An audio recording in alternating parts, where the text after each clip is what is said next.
Hello friends, नमस्कार। आज मैं आपके सामने मुंशी प्रेमचंद की कहानी माँ लेकर आई हूँ। तो चलिए देर न करते हुए फिर कहानी सुनते हैं। माँ। आज बंदी छुटकर घर आ रहा है।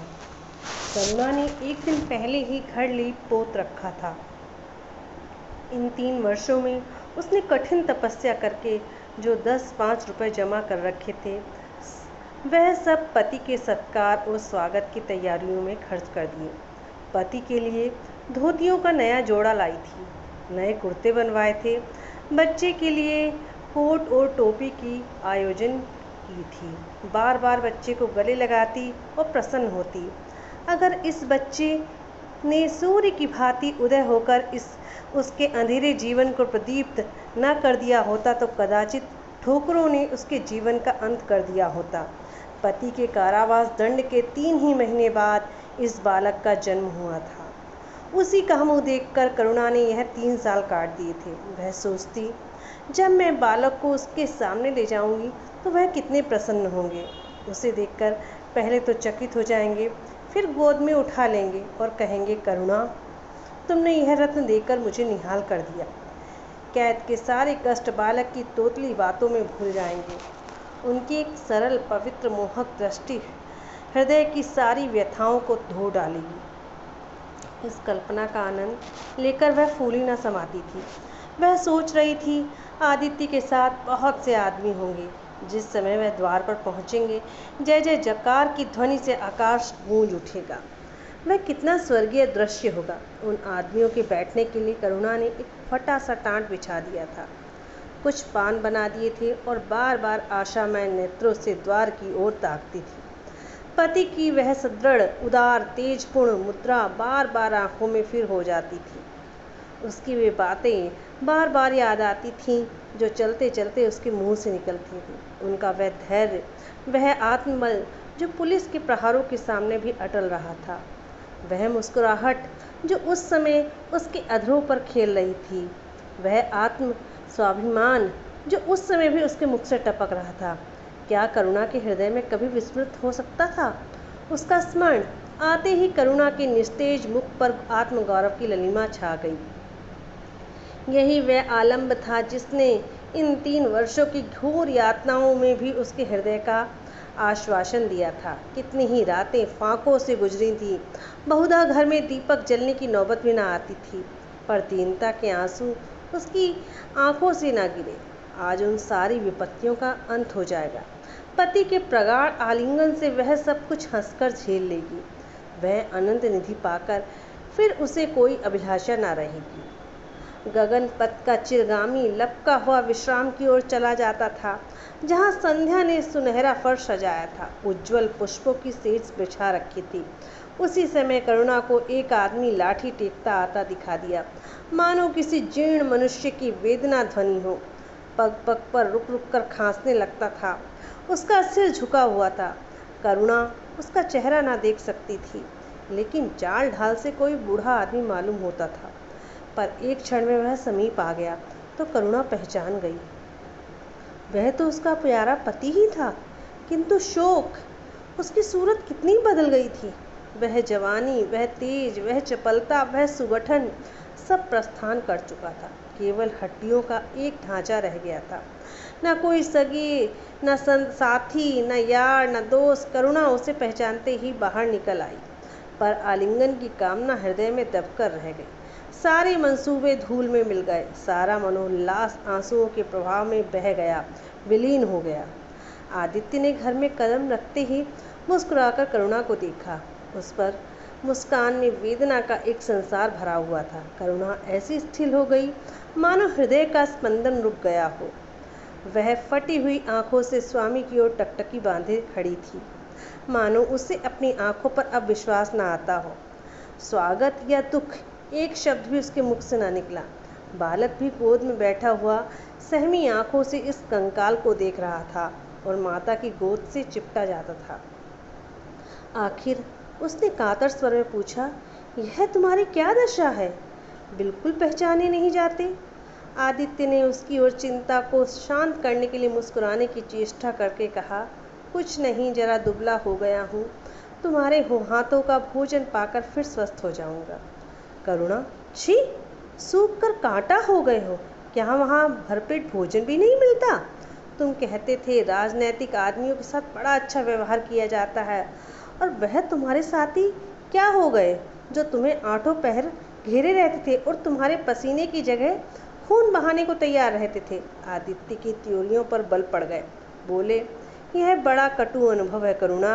मुझे न मालूम था कि मेरे कैद में होते ही लोग मेरी ओर से यूं आंख फेर लेंगे, कोई बात भी न पूछेगा। राष्ट्र के नाम पर मिटने वालों का यही पुरस्कार है, यह मुझे न मालूम था। जनता अपने सेवकों को बहुत जल्द भूल जाती है, यह तो मैं जानता था, लेकिन अपने सहयोगी और सहायक इतने बेवफा होते हैं, इसका मुझे यह पहला ही अनुभव हुआ। लेकिन मुझे किसी से कोई शिकायत नहीं। सेवा स्वयं अपना पुरस्कार है। मेरी भूल थी कि मैं इसके लिए यश और नाम चाहता था। करुणा, तो क्या वहाँ भोजन भी नहीं मिलता था? आदित्य, यह ना पूछो करुणा, बड़ी करुण कथा है। बस यही गनीमत समझो कि जीता लौट आया। तुम्हारे दर्शन बदे थे, नहीं कष्ट तो ऐसे ऐसे उठाए कि अब तक मुझे प्रस्थान कर जाना चाहिए था। मैं जरा लेटूंगा, खड़ा नहीं रहा जाता। दिन भर में इतनी दूर आया हूँ। करुणा, चलकर कुछ खा लो तो आराम से लेटो। बालक को गोद में उठाकर, बाबूजी है बेटा, तुम्हारे बाबूजी, इनकी गोद में जाओ, तुम्हें प्यार करेंगे। आदित्य ने आंसू भरी आंखों से बालक को देखा और उनका एक एक रोम उनका तिरस्कार करने लगा। अपनी जीर्ण दशा पर उन्हें कभी इतना दुख न हुआ था। ईश्वर की असीम दया से यदि उनकी दशा संभल जाती तो वह फिर कभी राष्ट्रीय आंदोलन के समीप न जाते। इस फूल से बच्चे को यूं संसार में लाकर दरिद्रता की आग में झोंकने का क्या उन्हें अधिकार था? अब वह लक्ष्मी की उपासना करेंगे और अपना जीवन, शुद्ध जीवन, बच्चे के लालन पालन के लिए अर्पित कर देंगे। उन्हें इस समय ऐसा ज्ञात हुआ कि बालक उन्हें उपेक्षा की दृष्टि से देख रहा है, मानो कह रहा है, मेरे साथ अब आपने कौन सा कर्तव्य पालन किया? सारी कामना, सारा प्यार बालक को हृदय लगा देने के लिए अधीर हो उठा, पर हाथ न फैल सके, हाथों में शक्ति ही न थी। करुणा बालक को लिए हुए उठी और थाली में कुछ भोजन निकाल कर लाई। आदित्य ने क्षुधापूर्ण नेत्रों से थाली की ओर देखा, मानो आज बहुत दिनों के बाद कुछ खाने की चीज़ को सामने आई है। जानता था कि कई दिनों के उपवास के बाद और आरोग्य की इस गई गुजरी दशा में इस जवान को काबू में रखना चाहिए, पर सब्र ना कर सका। थाली पर टूट पड़ा और देखते ही देखते थाली साफ कर दी। करुणा शशंक हो गई। उसने दोबारा किसी चीज़ के लिए न पूछा, थाली उठाकर चली गई, पर उसका दिल कह रहा था, इतना तो कभी ना खाते थे। करुणा बच्चे को कुछ खिला रही थी कि एकाएक कानों में आवाज़ आई, करुणा। करुणा ने आके पूछा, क्या तुमने मुझे पुकारा है? आदित्य का चेहरा पीला पड़ गया और सांस जोर जोर से चल रही थी। हाथों के सहारे वहीं टाट पर लेट गए थे। करुणा उनकी यह हालत देखकर घबरा गई। बोली, जाकर किसी वैद्य को बुला लाऊं? आदित्य ने हाथ के इशारे से उसे मना करके कहा, व्यर्थ है करुणा, अब तुमसे छिपाना व्यर्थ है। मुझे तपेदिक हो गया है, कई बार मरते मरते बच गया हूँ। तुम लोगों के दर्शन बदे थे, इसलिए प्राण न निकलते थे। देखो प्रिय, रो मत। करुणा ने सिसकियों को दबाते हुए कहा, मैं वैद्य को लेकर अभी आती हूँ। आदित्य ने फिर सिर हिलाया, नहीं करुणा, केवल मेरे पास बैठी रहो, अब किसी से कोई आशा नहीं। डॉक्टरों ने जवाब दे दिया है। मुझे तो यह आश्चर्य है कि यहाँ तक कैसे पहुँचा।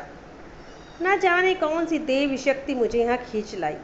कदाचित इस बुझते हुए दीपक की अंतिम झलक थी। आहा, मैंने तुम्हारे साथ बहुत बड़ा अन्याय किया, इसका मुझे हमेशा दुख रहेगा। मैं तुम्हें कोई आराम न दे सका, तुम्हारे लिए कुछ न कर सका, केवल सुहाग का दाग लगाकर और एक बालक के पालन का भार छोड़कर चला जा रहा हूँ। आहा। करुणा के हृदय को दृढ़ करके कहा, तुम्हें कहीं दर्द तो नहीं? आग बना के लाऊं? कुछ बताते क्यों नहीं? आदित्य ने करवट बदल कर कहा, कुछ करने की जरूरत नहीं प्रिय, कहीं दर्द नहीं, बस ऐसा मालूम हो रहा है कि दिल बैठा जाता है, जैसे पानी में डूबा जाता हूँ। जीवन की लीला समाप्त हो रही है। दीपक को बुझते हुए देख रहा हूँ, कह नहीं सकता कब आवाज़ बंद हो जाए। जो कुछ कहना है वह कह डालना चाहता हूँ। क्या क्यों वह लालसा ले जाऊँ? मेरे एक प्रश्न का जवाब दोगी? पूछूं? करुणा के मन की सारी दुर्बलता, सारा शोक, सारी वेदना मानो लुप्त हो गई। उनकी जगह उस पर आत्मबल का उदय हुआ, जो मृत्यु पर हंसता है और विपत्ति के सांपों को खेलता है। रत्न जटित मखमली मयान से जैसे तेज तलवार छिपी रहती है, जल के कोमल प्रवाह में जैसे असीम शक्ति छिपी रहती है, वैसे ही रमणी का कोमल हृदय साहस और धैर्य को अपनी गोद में छिपाए रहता है। क्रोध जैसे तलवार को बाहर खींच लेता है, विज्ञान जैसे जल शक्ति का उद्घाटन कर लेता है, वैसे ही प्रेम रमणी के साहस और धैर्य को प्रदीप्त कर देता है। करुणा ने पति के सिर पर हाथ रखते हुए कहा, पूछते क्यों नहीं प्यारे? आदित्य ने करुणा के हाथों से कोमल स्पर्श का अनुभव करते हुए कहा, तुम्हारे विचार में मेरा जीवन कैसा था? बधाई के योग्य। देखो, तुमने मुझसे कभी पर्दा नहीं रखा। इस समय भी स्पष्ट कहना, तुम्हारे विचार में मुझे अपने जीवन पर हंसना चाहिए या रोना चाहिए? करुणा ने उल्लास के साथ कहा, यह प्रश्न क्यों करते हो प्रियतम? क्या मैंने तुम्हारी कभी उपेक्षा की है? तुम्हारा जीवन देवताओं का सा जीवन था, निस्वार्थ, निर्लिप्त और आदर्श। विघ्न बाधाओं से तंग आकर मैंने तुम्हें कितनी ही बार संसार की ओर खींचने की चेष्टा की, पर उस समय भी मैं मन में जानती थी कि मैं तुम्हें ऊंचे आसन से गिरा रही हूँ। अगर तुम मोह माया में फंसे होते तो कदाचित मेरे मन को अधिक संतोष होता, लेकिन मेरी अंतरात्मा को यह गर्व और उल्लास ना होता जो इस समय हो रहा है। मैं अगर किसी को बड़े से बड़ा आशीर्वाद दे सकती हूँ तो वह यही होगा कि उसका जीवन तुम्हारे जैसा हो। यह कहते कहते करुणा का आभाहीन मुखमंडल ज्योतिमय हो गया, मानो उसकी आत्मा दिव्य हो गई। आदित्य ने सगर्व नेत्रों से करुणा को देखकर कहा, बस अब मुझे संतोष हो गया। करुणा, इस बच्चे की ओर से मुझे कोई शंका नहीं है। मैं उसे इससे अधिक कुशल हाथों में नहीं छोड़ सकता। मुझे विश्वास है कि जीवन भर यह ऊंचा और पवित्र आदर्श सदैव तुम्हारे सामने रहेगा। अब मैं मरने को तैयार हूँ। 7 वर्ष बीत गए। बालक प्रकाश अब 10 साल का, रूपमान, बलिष्ठ, प्रसन्न मुख कुमार था, बल का तेज, साहसी और मनस्वी। भय तो उसे छू भी नहीं गया था। करुणा का संतप्त हृदय उसे देखकर शीतल हो जाता। संसार करुणा को अभागिनी और दीन समझे, वह कभी भाग्य का रोना नहीं रोती। उसने उन आभूषणों को बेच डाला जो पति के जीवन में उसे प्राणों से प्रिय थे, और उस धन से कुछ गायें और भैंसें मोल ले लीं। वह कृषक की बेटी थी और गौ पालन के लिए उसका कोई नया व्यवसाय न था। इसी को उसने अपनी जीविका का साधन बनाया। विशुद्ध दूध कहाँ मयस्सर होता है, सब दूध हाथों हाथ बिक जाता। करुणा को पहर रात तक काम में लगे रहना पड़ता, पर वह प्रसन्न थी। उसके मुख पर निराशा या दीनता की छाया नहीं, संकल्प और साहस का तेज है। उसके एक एक पग से आत्मगौरव की ज्योति निकल रही है। आंखों में एक दिव्य प्रकाश है, गंभीर, अथाह और असीम।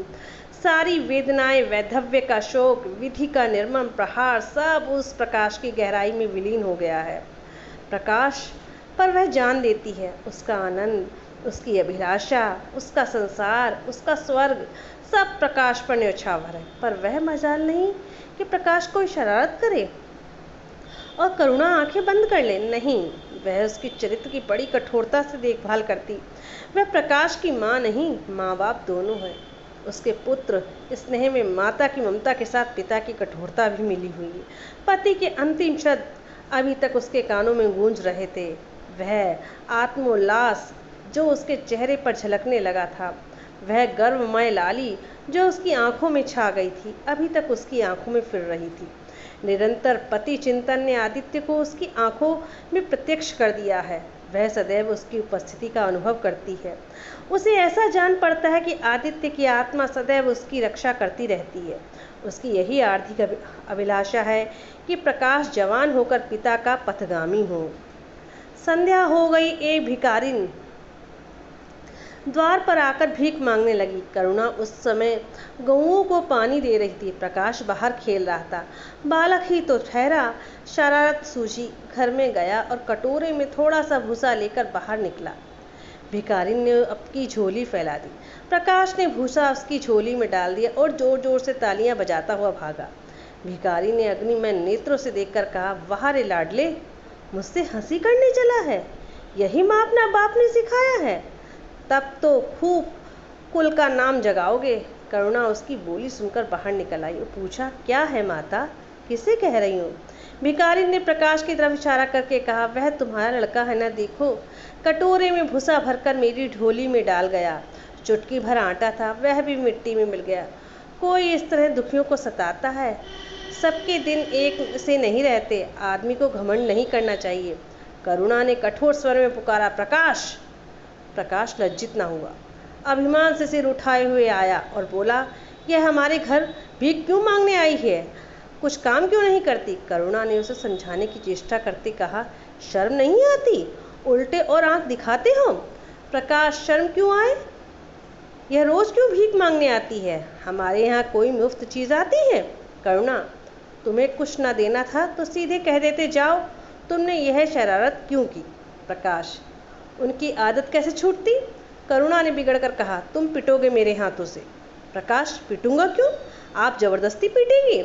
दूसरे मुल्कों में अगर कोई भीख मांगे तो कैद कर लिया जाए, यह नहीं कि उल्टे भिखमंगों को और शह दी जाए। करुणा, जो अपंग है वह कैसे काम करे? प्रकाश, तो जाकर डूब मरे, जिंदा क्यों रहती है?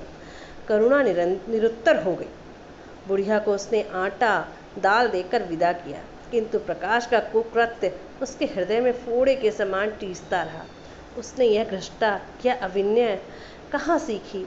रात को बार बार यही ख्याल सताता रहा। आधी रात के समीप एकाएक प्रकाश की नींद टूटी। लालटेन जल रही थी। करुणा बैठी रो रही थी। वह उठ बैठा और बोला, अम्मा, अभी तक तुम सोई नहीं? करुणा ने मुंह फेर कर कहा, नींद नहीं आई, तुम कैसे जग गए? प्यास तो नहीं लगी?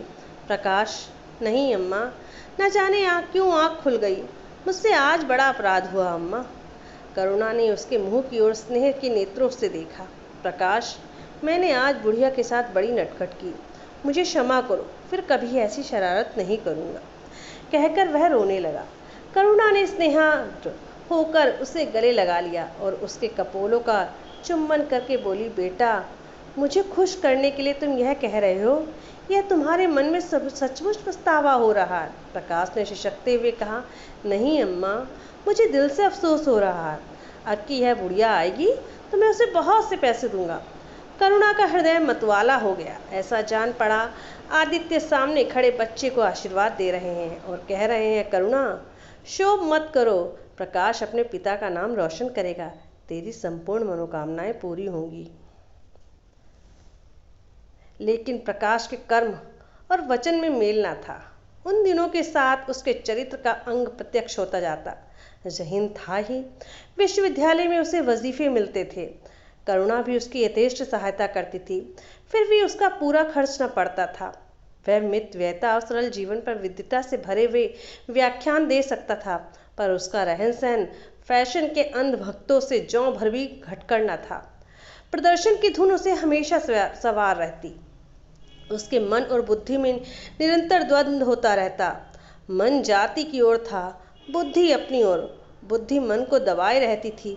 उसके सामने मन की एक न चलती थी। जाति सेवा ऊसर की खेती है।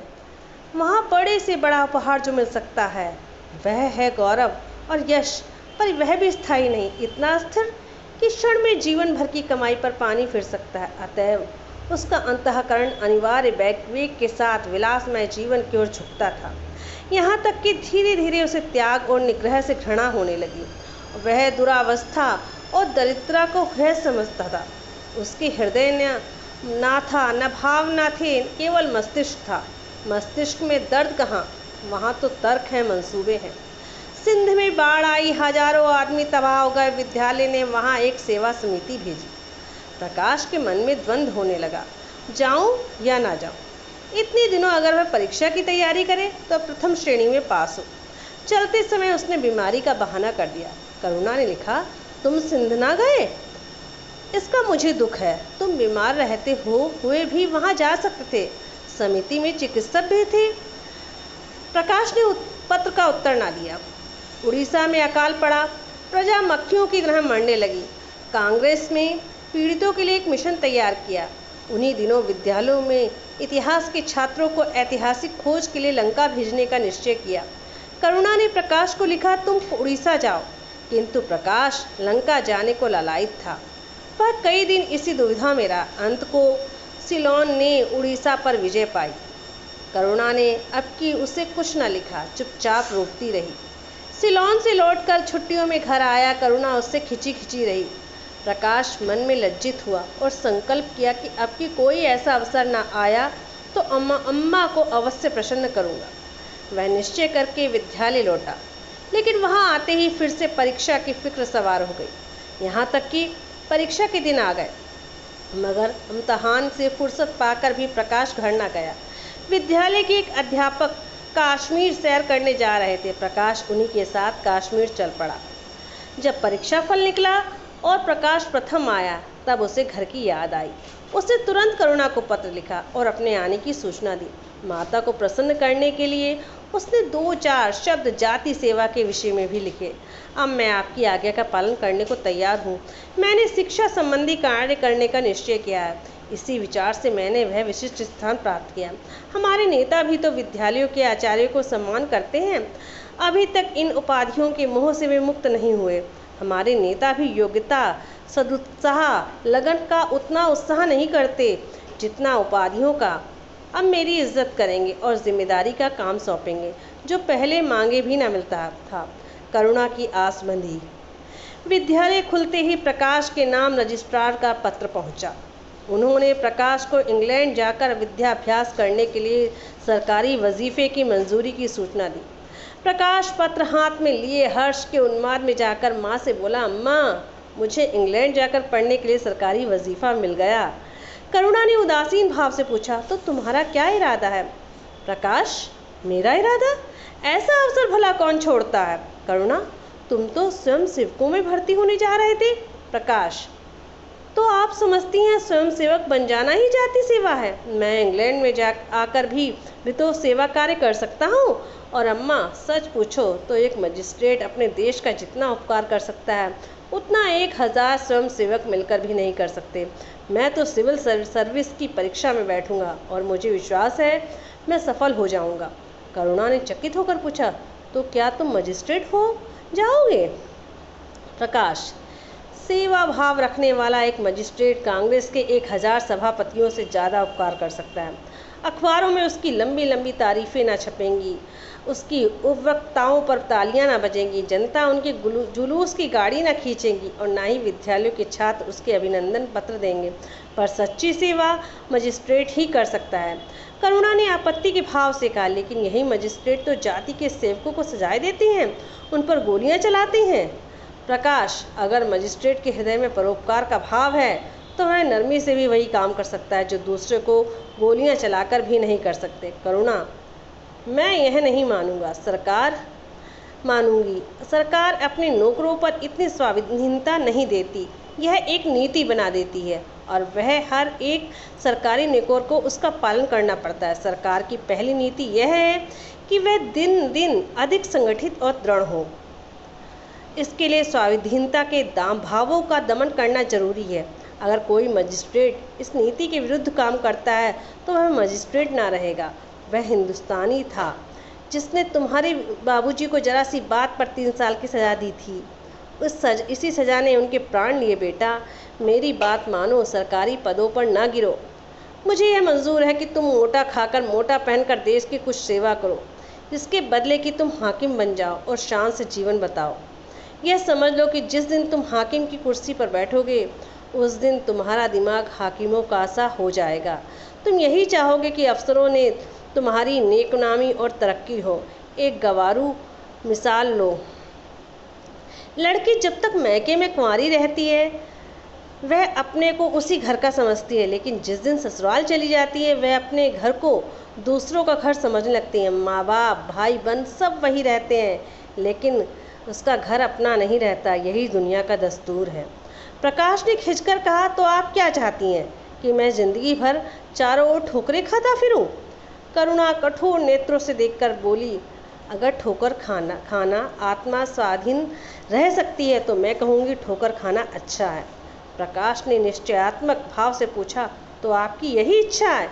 करुणा ने उसी स्वर में उत्तर दिया, हाँ मेरी यही इच्छा है। प्रकाश ने कुछ जवाब न दिया, उठकर बाहर चला गया और तुरंत रजिस्ट्रार को इनकारी पत्र लिख भेजा।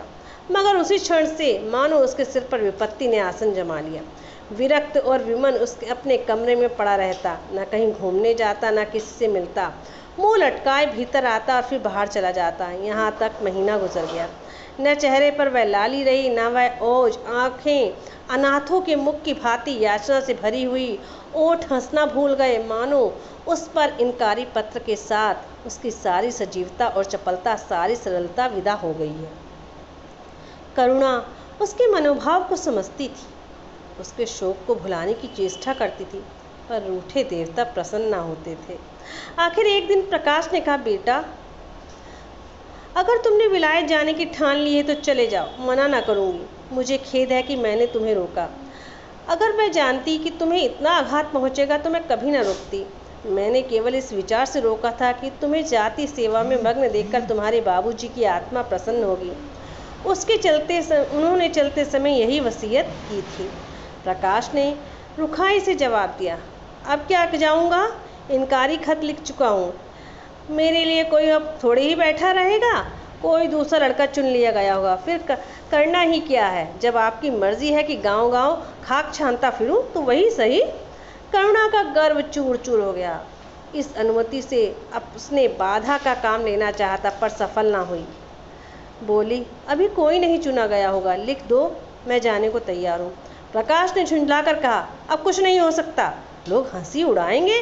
मैंने तय किया है कि जीवन को आपकी इच्छा के अनुकूल बनाऊंगा। करुणा, तुमने अगर शुद्ध मन से यह इरादा किया होता तो यूं ना रहते। तुम मुझसे सत्याग्रह कर रहे हो। अगर मन को दबाकर मुझे अपनी राह का कांटा समझकर तुमने मेरी इच्छा पूरी की तो क्या? मैं तो सब जानती हूँ कि तुम्हारे मन में आप ही आप सेवा भाव उत्पन्न होता। तुम आज ही रजिस्ट्रार साहब को पत्र लिख दो। प्रकाश, अब मैं नहीं लिख सकता। तो इसी शोक में तने बैठे रहोगे? लाचारी है। करुणा ने कुछ ना कहा। जरा देर में प्रकाश ने देखा कि वह कहीं जा रही है, मगर कुछ नहीं बोला नहीं। करुणा के लिए बाहर आना जाना कोई असाधारण बात न थी, लेकिन जब संध्या हो गई और करुणा ना आई तो प्रकाश को चिंता होने लगी। अम्मा कहाँ गई? यह प्रश्न बार बार उसके मन में उठने लगा। प्रकाश सारी रात द्वार पर बैठा रहा। भांति भांति की आशंकाएं मन में उठने लगीं। उसे अब याद आया, चलते चलते करुणा कितनी उदास थी, उसकी आंखें कितनी लाल थीं। यह बातें प्रकाश को उस समय क्यों न नजर आईं? वह क्यों स्वार्थ में अंधा हो गया था? हाँ, अब प्रकाश को याद आया, माता ने साफ सुथरे कपड़े पहनने थे, उनके हाथों में छतरी भी थी। तो क्या वह कहीं दूर गई है? किससे पूछे? अनिष्ट के भय से प्रकाश रोने लगा।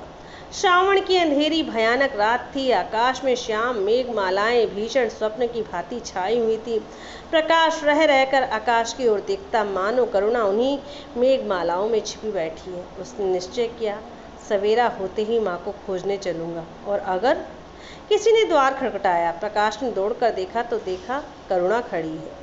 उसका मुखमंडल इतना खोया हुआ, इतना करुण था, जैसे आज ही उसका सुहाग उठ गया है, जैसे संसार में अब उसके लिए कुछ नहीं रहा, जैसे वह नदी के किनारे खड़ी अपनी लदी हुई नाव को डूबते हुए देख रही है और वह कुछ न कह सकती थी। प्रकाश ने अधीर होकर पूछा, अम्मा कहाँ चली गई थी? बहुत देर लगाई।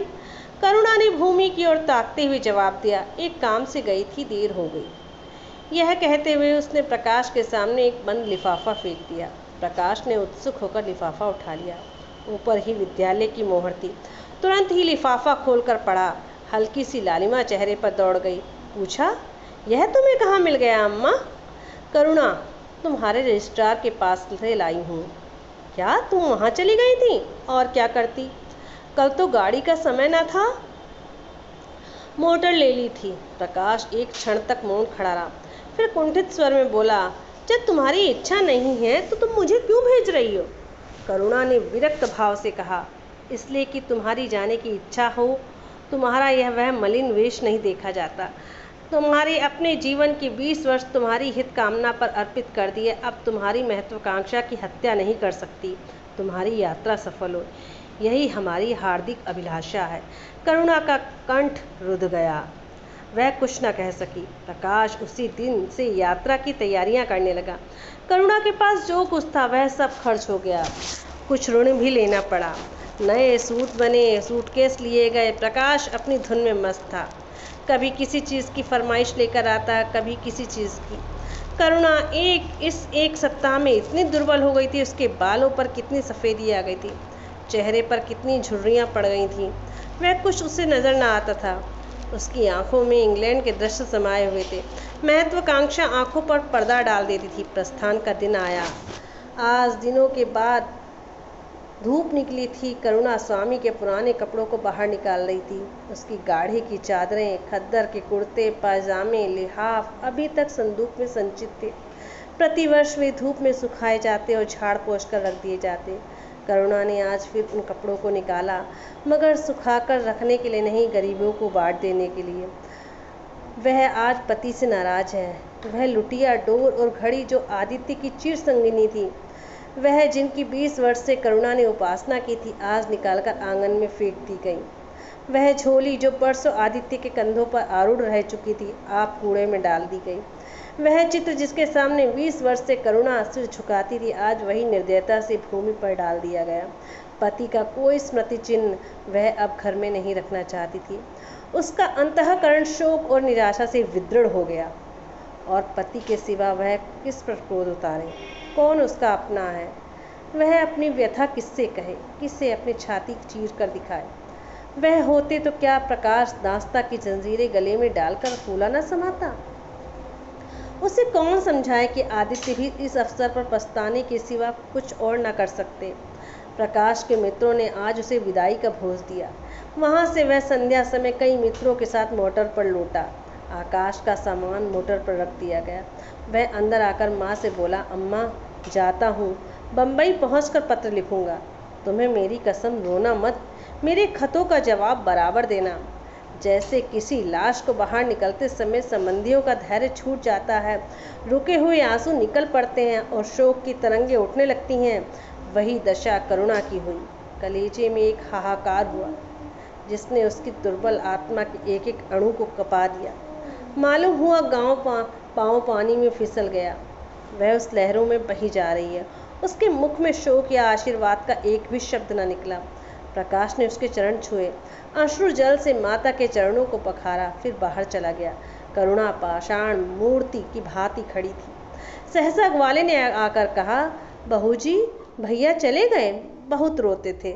तब करुणा की समाधि टूटी। देखा उसने सामने कोई नहीं है।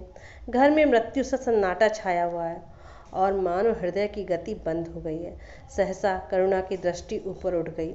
उसने देखा आदित्य अपनी गोद में प्रकाश की निर्जीव देह लिए खड़े हो रहे हैं। करुणा पछाड़ खाकर गिर पड़ी। करुणा जीवित थी, पर संसार में उससे अब उसका कोई नाता न था। उसका छोटा सा संसार जिसे अपनी कल्पनाओं के हृदय में रचा था, स्वप्न की भांति अनंत में विलीन हो गया था। जिस प्रकाश को सामने देखकर वह जीवन की अंधेरी रात में हृदय से आशाओं को लिए, संपत्ति लिए जी रही थी, वह बुझ गया था। संपत्ति लुट गई थी। अब न कोई आश्रय था, न उसकी जरूरत थी। जिन गऊओं को वह दोनों वक्त अपने हाथों से दाना चारा देती थी, सहलाती थी, वे अब खूंटे पर बंधी हुई निराशा नेत्रों से द्वार की ओर ताकती रहती थी। बछड़ों को गले लगाकर पुचकारने वाला कोई न था। जिसके लिए दूहे मट्ठा निकाले खाने वाला कौन था? करुणा ने अपने छोटे संसार को अपने अंदर ही समेट लिया था, किंतु एक सप्ताह में करुणा के जीवन में फिर रंग बदला। उसका छोटा सा संसार फैलते फैलते विश्वव्यापी हो गया। जिस लंगर ने नौका को तट के केंद्र में बांध रखा था, वह उखड़ गया। अब नौका सागर के अवशेष विस्तार से भ्रमण करेगी, चाहे वह उद्यान लहरों के वक्ष में ही क्यों ना हो, विलीन हो जाए। करुणा द्वार पर बैठती और मोहल्ले भर के लड़कों को जमा करके दूध पिलाती। दोपहर का मक्खन निकालती और मक्खन मोहल्ले के लड़के खाते। फिर भांति भांति के पकवान बनाती और कुत्तों को खिलाती। अब यही उसका नित्य का नियम हो गया। चिड़ियाँ, कुत्ते, बिल्लियाँ, चींटियाँ सब अपने हो गए। प्रेम का वह द्वार अब किसी के लिए बंद न था। उस अंगुल भर जगह में उस जो प्रकाश के लिए काफ़ी ना थी, अब समस्त संसार समा गया था। एक दिन प्रकाश का पत्र आया। करुणा ने उसे उठाकर फेंक दिया। थोड़ी देर बाद उसे उठाकर फाड़ डाला और चिड़ियों को दाना चुगाने लगी। मगर जब निशा योगिनी ने अपनी धूनी जलाई और वेदनाएं उससे वरदान मांगने के लिए विकल हो चुकर चली, तो करुणा की मनोवेदना भी सजग हो उठी। प्रकाश का पत्र पढ़ने के लिए उसका मन व्याकुल हो उठा। उसने सोचा, प्रकाश मेरा कौन है? मेरा उससे क्या प्रयोजन है? हाँ, प्रकाश मेरा कौन है? हाँ, प्रकाश मेरा कौन है? हृदय ने उत्तर दिया, प्रकाश तेरा सर्वस्व है। वह तेरे अमर प्रेम की निशानी है, जिससे तू सदैव के लिए वंचित हो गई है।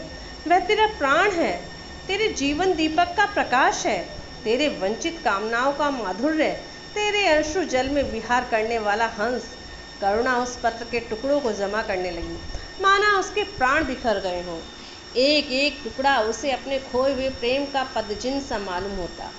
जब सारे पुर्जे जमा हो गए तो करुणा दीपक के सामने बैठकर उसे जोड़ने लगी, जैसे कोई योगी हृदय प्रेम के टूटे हुए तारों को जोड़ रहा हो। हाय री ममता! वह भी अभागिन सारी रात उन पुर्जों को जोड़ने में लगी रही। पत्र दोनों ओर लिखा था, इसलिए पुर्जों को ठीक स्थान पर रखना और भी कठिन था। कोई शब्द, कोई वाक्य बीच में गायब हो जाता।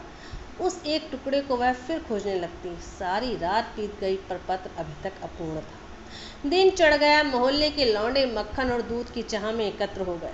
कुत्ते और बिल्लियों का आगमन हुआ। चिड़िया आकर आंगन में फुदकने लगी। कोई ओखली पर बैठी, कोई तुलसी के चौतरे पर करुणा को सिर उठाने की फुर्सत नहीं। दोपहर हुई, करुणा ने सिर न उठाया। न भूख थी न प्यास। फिर संध्या हो गई, पर वह पत्र अभी तक अधूरा था। पत्र का आशय समझ में आ रहा था। प्रकाश का जहाज कहीं से कहीं जा रहा है। उसके हृदय में कुछ उठा हुआ है। क्या उठा हुआ है, यह करुणा ना सोच सकी। करुणा पुत्र की लेखनी से निकले हुए शब्द, एक एक शब्द को पढ़ना और हृदय पर अंकित कर लेना चाहती थी। इस भांति 3 दिन गुजर गए। संध्या हो गई।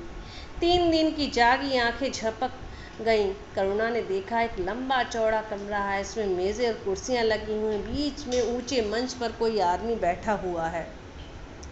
करुणा ने ध्यान से देखा, प्रकाश था। उस क्षण में एक कैदी उसके सामने लाया गया। उसके हाथ पांव में जंजीर बंधी थी, कमर झुकी हुई थी। वह आदित्य थे। करुणा की आंखें खुल गईं, आंसू बहने लगे। उसने पत्र के टुकड़ों को फिर समेट लिया और जलाकर राख कर डाला। राख की एक चुटकी के सिवा वह कुछ न रहा। उसके हृदय में विदृढ़ किए डालती थी। उसी एक चुटकी राख से उसका गुड़ियों का वाला बचपन, उसका संतप्त यौवन, उसका तृष्णामय वैधव्य सब समा गया। प्रातःकाल लोगों ने देखा, पंछी पिंजड़े से उड़ चुका था। आदित्य का चित्र अब भी शून्य हृदय में चिपटा हुआ था। भग्न हृदय पति के स्नेह स्मृति में विश्राम कर रहा था और प्रकाश का जहाज यूरोप चला जा रहा था। इस प्रकार इस कहानी का समापन हुआ। आपने देखा, माँ माँ ही होती है। पुत्र चाहे कितनी भी गलतियाँ करे, लेकिन माँ उसके सुख में ही सुख को ढूंढती है, चाहे भले ही उसकी इच्छा के विपरीत हो रहा हो। इस प्रकार इस कहानी का समापन हुआ। अगर आपको मेरी कहानियाँ पसंद आ रही हैं तो प्लीज़ लाइक, सब्सक्राइब, कमेंट और शेयर ज़रूर करें। आप जिस भी साहित्यकार की कहानी सुनना चाहते हैं वो बताएं, मैं आपको सुनाऊंगी। आपने अपना इतना कीमती समय दिया, इसके लिए आपका बहुत बहुत धन्यवाद। तो चलिए फिर अब किसी साहित्यकार की और कोई कहानी लेकर मिलेंगे।